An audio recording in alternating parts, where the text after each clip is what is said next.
Greetings everyone. Exampur के YouTube channel में आप सभी का हार्दिक स्वागत है। आज हम बात करने वाले हैं एसबीआई की recently published eco wrap report के बारे में। क्या है इको रैप रिपोर्ट, साथ ही में इस रिपोर्ट के अंदर किन चीजों के बारे में बात की है, सभी चीजों को डिटेल में चर्चा करेंगे। आप देख सकते हैं SBI eco wrap report proposes 5 की agriculture reforms that are essential. 5 की एग्रीकल्चर रिफॉर्म्स इन्होंने सजेस्ट किए हैं जो बहुत इंपॉर्टेंट है प्रोटेस्टर्स और सरकार के बीच में जो विवाद है उसको खत्म करने के लिए। प्रोटेस्टर्स का यहां पर साफ कहना है, राकेश टिकैत ने साफ कर दिया है कि हम लोग प्रोटेस्ट वापस नहीं लेंगे। आप ये मत मानिए कि आपने तीन एग्रीकल्चर लॉस थे उन्हें वापस ले लिया, रिपील कर दिया, इसका मतलब हम यहां से चले जाएंगे। हमारा जो प्रोटेस्ट है वो कंटिन्यू रहेगा, बिकॉज हमारी मांगे और भी हैं। आप एमएसपी को भी लीगलाइज कीजिए, यानी एमएसपी को गारंटी कीजिए, राइट। सो ये सारी बेसिक डिमांड्स रख रहे हैं प्रोटेस्टर्स, और तभी तक ये चलता रहेगा जब तक ये सारी चीजें, इनकी मांगे पूरी नहीं होंगी। तो उसी के चलते एसबीआई की इको रैप रिपोर्ट आई है, और ये इंपॉर्टेंट बनती है क्योंकि अभी रिसेंटली 3 एग्रीकल्चर लॉस को वापस लिया गया है। सबसे पहले एक एमसीक्यू देख लेते हैं। Eco wrap that was recently in news is the research paper of which institution. Eco wrap जो हाल ही में न्यूज में है, ये कौन से इंस्टीट्यूशन का रिसर्च रिपोर्ट है? Option A SBI, option B RBI, option C world bank and option D industrial finance corporation of India. A B C या डी? आप सभी को आंसर पता है, जल्दी से कमेंट बॉक्स में आप अपना आंसर दे सकते हैं। चलिए देखिए, इको रैप रिपोर्ट एसबीआई का एक रिसर्च रिपोर्ट है। हम सभी ने देखा, ये report time and again SBI से पब्लिश करता है, राइट, फॉर सम सजेशंस और कुछ फैक्ट्स को स्टेट करने के लिए। जैसे आत्मनिर्भर भारत के ऊपर आई थी कि इंडिया को किन चीजों पे फोकस करना चाहिए जिससे इंडिया सेल्फ रिलायंट बन जाए, राइट। सेकेंड रिपोर्ट आई थी India GDP growth for fiscal year 2021। इसमें बताया था कि फिस्कल ईयर ग्रोथ क्या रहने वाली है, फिस्कल ईयर 2020 और 21 की। 20 के स्टैटिस्टिक्स दिए थे और 21 के एस्टिमेट्स बताए थे। अगला है बजट 2019 के ऊपर इसकी एक रिपोर्ट आई थी। कोविड पैंडेमिक के ऊपर भी अभी रिसेंटली एक रिपोर्ट आई थी। तो इस टाइप की report time and again SBI publish करता रहता है।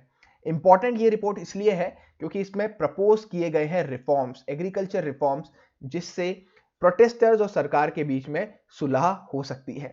पहला जो क्लॉज है वो है गारंटी, क्वांटिटी गारंटी क्लॉज। यानी आप एमएसपी को लीगल करने की जगह, लीगल सैंक्शन देने की जगह, आप सरकार जो किसान है, फार्मर्स है, उनको गारंटी दे दीजिए कि हम आपकी जो क्रॉप है उसको प्रोक्योर करेंगे 5 साल तक, राइट। 5 साल तक का एक गारंटी क्लॉज रहेगा, जिसमें यह रहेगा कि इस साल जितना हमने प्रोक्योर किया है उसी के प्रपोर्शन में हम नेक्स्ट ईयर मैंडेटरी, ये जरूरी रहेगा कि हम प्रोक्योर करेंगे। और साथ ही में कुछ एक्स्ट्रा सेफगार्ड्स भी आपको दिए जाएंगे। अगर कोई भी नेचुरल कैलेमिटी आती है, जैसे फ्लड्स आ गए या ड्रॉट्स आ गए, तो उसकी भी भरपाई सरकार करेगी। क्लियर है? दूसरा है floor auction, floor price auction. यानी जो एमएसपी है उसकी जगह पर आप फ्लोर प्राइस ऑक्शन कर दीजिए नेशनल एग्रीकल्चर मार्केट में। यानी ई नैम जो सरकार का पोर्टल है, जिसके माध्यम से जो एपीएमसीज हैं, राइट, जो मंडीज हैं, वो ट्रेड करती हैं ऑनलाइन, जिससे एक वाइडर ऑडियंस मिलती है, राइट। पैन इंडिया आपको मार्केट मिलता है। तो आप वैसा कर दीजिए, फ्लोर प्राइस ऑक्शन कर दीजिए। पर इसमें एसबीआई का खुद का ये कहना है, ये हालांकि उतना सक्सेसफुल नहीं रहेगा, थोड़ा बेनिफिट जरूर करेगा पर उतना सक्सेसफुल नहीं रहेगा, क्योंकि जनरली देखा गया है कि ई नैम जो पोर्टल है उस पे जो प्राइसेस होती हैं वो एमएसपी की कंपैरिजन में कम ही होती हैं। तो कोई भी किसान एमएसपी जो सरकार प्रोक्योर कर रही है उससे कम में क्यों बेचेगा अपनी क्रॉप? क्लियर है? चलिए, अगला क्लॉज है यहां पर एपीएमसी इंफ्रास्ट्रक्चर। अगर आपको अपने फार्म सेक्टर को बूस्ट करना है तो अपने इंफ्रास्ट्रक्चर को, जो मंडीज का इंफ्रास्ट्रक्चर है, उसे बूस्ट करने की बहुत जरूरी है। अगर हम बात करें एसबीआई के एस्टिमेट्स के अकॉर्डिंग 27,000 करोड़ का यहां पे पोस्ट हार्वेस्ट लॉसेस देखने को मिले।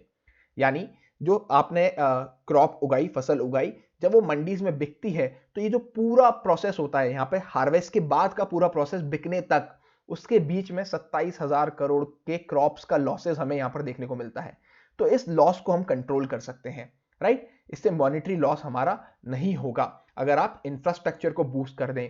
टेम्परेचर कंट्रोल मैकेनिज्म आप बना दीजिए, राइट। क्रॉप्स को एक आइडियल टेम्परेचर चाहिए, इंफ्रास्ट्रक्चर अच्छा डेवलप हो जाए, वेयर हाउसेज अच्छे बन जाए, तो ये सारी चीजें आप कर सकते हैं। चौथा पॉइंट, कॉन्ट्रैक्ट फार्मिंग इंस्टीट्यूशन, जो क्लॉज दिया गया था कॉन्ट्रैक्ट फार्मिंग का एक एक्ट में, जो 3 एक्ट आए थे उसमें से एक एक्ट में कॉन्ट्रैक्ट फार्मिंग का एक क्लॉज था, जिसके अंदर कहा गया था कि कॉन्ट्रैक्ट फार्मिंग होगी जिसमें एक बायर और एक सेलर, एक फार्मर पहले से ही बायर फिक्स कर लेगा कि इतने मैं तुम्हारी क्रॉप लेना चाहता हूं और इतने रुपए में मैं तुम्हारी क्रॉप लूंगा। इससे होता क्या है कि जो बायर है वो आपको टेक्नोलॉजिकल हेल्प भी कर सकता है, आपको फार्म के इनपुट्स दे सकता है, टेक्नोलॉजी से रिलेटेड चीजों में आपको एडवाइस कर सकता है। तो ये सारा बेनिफिट होता है कॉन्ट्रेक्चुअल फार्मिंग का। उसको कंटिन्यू रखने के लिए आप एक इंस्टीट्यूशन डेवलप कर सकते हैं, और उस इंस्टीट्यूशन में वो इंस्टीट्यूशन का काम क्या रहेगा कि वो इस जो प्राइस डिस्कवरी है उस पर नजर रखेगा, ताकि लोगों का ये डर था कि जब प्राइवेट प्लेयर्स मार्केट में आएंगे और मंडीज अगर खत्म हो गई तो जो प्राइवेट प्लेयर्स हैं उनके हिसाब से हमें रेट फिक्स करने पड़ेंगे। वो कहेगा कि नहीं, मैं तो भाई आपका क्रॉप 1900 में ही खरीदूंगा, बल्कि एमएसपी सरकार 2100 में खरीद रही है। तो ये जो आपको लॉस होंगे वो डर थे किसान के। तो यहां पर एक इंस्टीट्यूशन बनेगा जो इन टाइप की प्राइजेस पे नजर रखेगा, राइट। ये इंस्टीट्यूशन बहुत ही जरूरी है, ये एसबीआई का रिकमेंडेशन है, राइट। और कॉन्ट्रैक्ट फार्मिंग इतना इंपॉर्टेंट है कि इसको हर जगह देखा गया है, कि थाईलैंड की बात कर ले, इंडोनेशिया की बात कर ले, अलग अलग देशों में, कि इसने फार्म सेक्टर को हमेशा बूस्ट ही किया है। ऑलराइट, चलिए आगे हम बात कर रहे हैं सिमेट्रिक प्रोक्योरमेंट की। क्या होता है सिमेट्रिक प्रोक्योरमेंट? एसबीआई का ऐसा मानना है कि जो अलग अलग स्टेट्स में जो क्रॉप्स का प्रोक्योरमेंट है वो असिमेट्रिक है। यानी टॉप पैडी प्रोड्यूसिंग स्टेट्स की बात करें, जैसे वेस्ट बंगाल हो गया जो टॉप पे आता है, सेकंड पे आता है आपका उत्तर प्रदेश, इन लोगों ने मिनिमल प्रोक्योरमेंट किया है, राइट। ये प्रोड्यूस पैडी बहुत ज्यादा कर रहे हैं पर सीरियल्स ये लोग बहुत कम प्रोक्योर कर रहे हैं। ऑलराइट, सो असिमेट्रिक जो आपका प्रोक्योरमेंट है उसे सिमेट्रिक बनाइए। क्लियर? चलिए रिपोर्ट्स की हाईलाइट देखते हैं। एसबीआई का कहना है कि जो जीडीपी ग्रोथ रहा Q1 में फिस्कल ईयर 2022 में वो था 20.1%। डबल डिजिट ग्रोथ हम लोगों को यहां पर जीडीपी में देखने को मिला। हालांकि जब हम एनुअल ग्रोथ की बात करते हैं सो एवरेजिंग उसकी आएगी टोटल 9.3 से लेकर 9.6%, मोर ऑन 9.3% वाला साइड। एसबीआई का ये प्रोजेक्शन है, वहां पर आरबीआई का कहना है कि इट विल बी 9.5%। हालांकि Q1 में था हमारा 20.1%, Q2 में जो प्रोजेक्टेड है वो रहेगा 8.1%, Q3 में 6 to 6.5% एंड Q4 में 6 to 6.5%, जिससे एवरेज आपका गिर के लगभग 9.3% पे आ जाएगा। ओवरऑल स्टोरी की बात करें तो कंट्री का जो रियल जीडीपी लॉस था लास्ट ईयर, जब नेशन वाइड लॉकडाउन लगा था, पूरा पैंडेमिक का सिचुएशन था, तब 8.7 लाख करोड़ का हमारा नुकसान हुआ था। हालांकि आपने देखा 20.1% ग्रोथ की वजह से हमारा वो नुकसान कवर हुआ है और 5.4 लाख करोड़ का हमें फायदा हुआ है।